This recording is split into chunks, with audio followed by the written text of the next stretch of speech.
Hello friends, welcome back to my channel SyntaxAdda. My name is Ravi Ranjan and today I'm going to cover the important topic on JPA and Hibernate.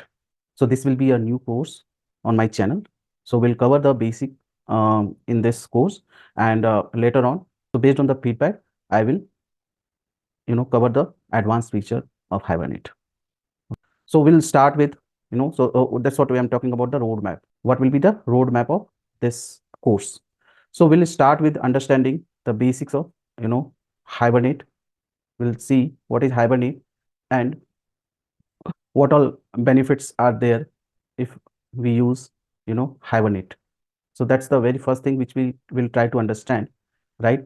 Then we'll also try to look into the JPA, okay, which is nothing but your Jakarta Persistence API, and previously it was also known as Java Persistence API. So we'll just understand what is this JPA and what all benefits are there if we use JPA. Okay, once these concepts are clear, then we'll set up our first database. So we'll set up a database.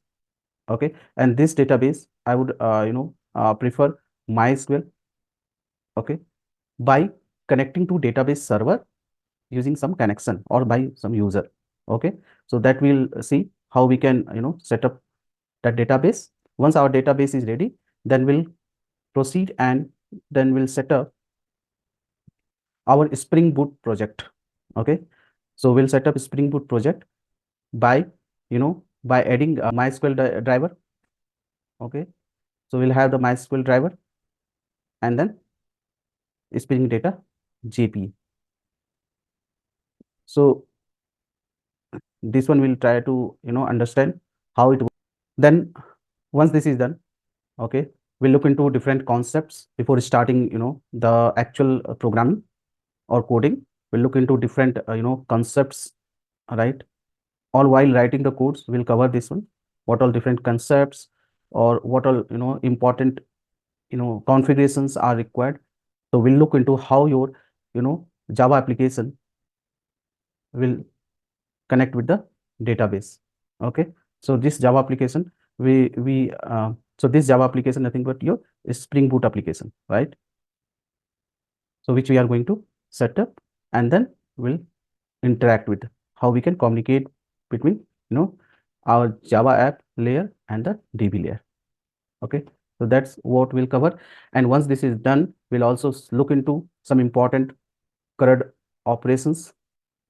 Okay, so what is this CRUD operations? So CRUD operations will look into how we can create a table or how we can insert the how we can insert the data into the table, how we can read the data from the table, how we can update the table, and how we can delete the table. So these important operations will look as we proceed. And finally, we'll also look into how we can create the table.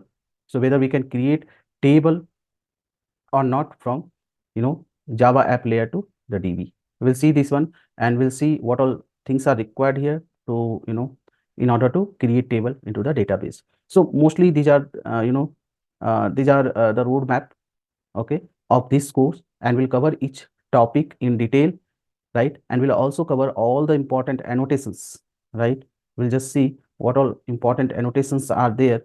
We'll deep dive into those concepts, right? And we'll see where and how we can use those annotations when required. So thank you guys. So let's get started. Okay, hope you will get most out of it.